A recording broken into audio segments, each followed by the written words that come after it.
Remember to close and protect the hoses if the new compressor is not fitted immediately. The humidity in the air is not good for the oil or AC system in general. If the suction port is dry, it is a sign of blockage in the system. Here, it is okay. Note that even if you flush and empty the system for oil, you might have to adjust oil amount in the new compressor to fit the vehicle. Make sure that the new compressor is equivalent to the old compressor. The OE manufacturer can be different, therefore the appearance can be different, but main measurements have to be the same.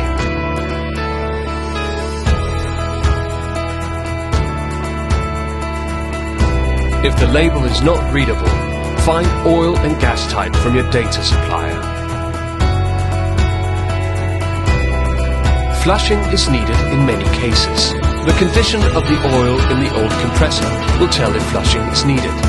Here examples of oil and what to be aware of. Oil with UV dye is okay. New clean oil is okay. Green oil, too much UV dye or leak stuff will deteriorate the oil. Flushing is needed. Orange oil. Oil contains water. Flushing is needed. Grey oil. When the oil is contaminated with metal debris, this is a sign of poor lubrication to the compressor, so you need to check for leaks, clogs, or if too little gas was filled. Flushing is needed. Black oil. Too hot. The pressure's been too high. Check the condenser, fan, pressure switch, and replace as needed and flush the system.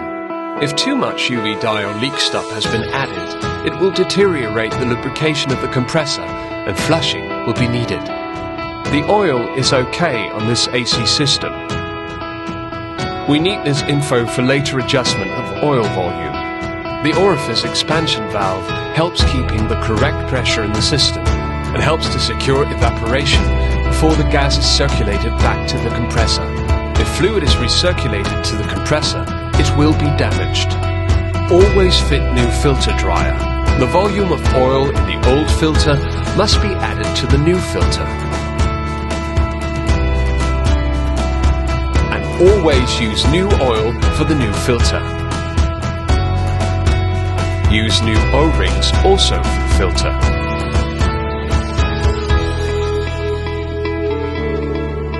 The condensers change because the fins are corroded.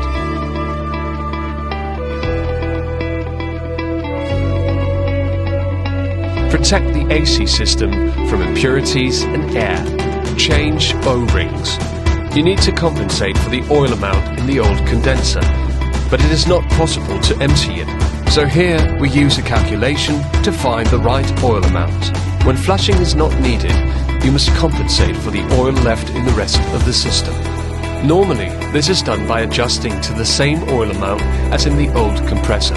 In this case, the condenser was replaced as well, so we must compensate for this. In total, you have to leave 41 milliliters in the compressor, so 89 milliliters must be drained from it. To help drain oil from the new compressor, you need to turn the hub and change orientation.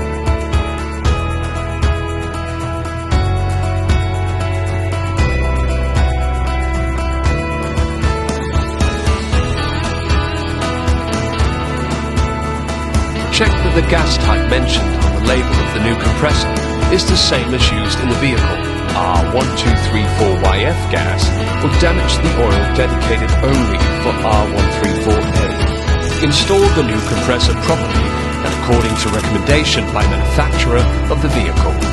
Use new O-rings also for the connections.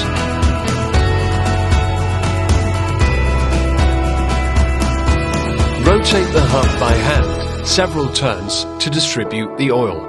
The belt must run straight to avoid noise and excessive wear. Often, the tensioner needs replacing as well.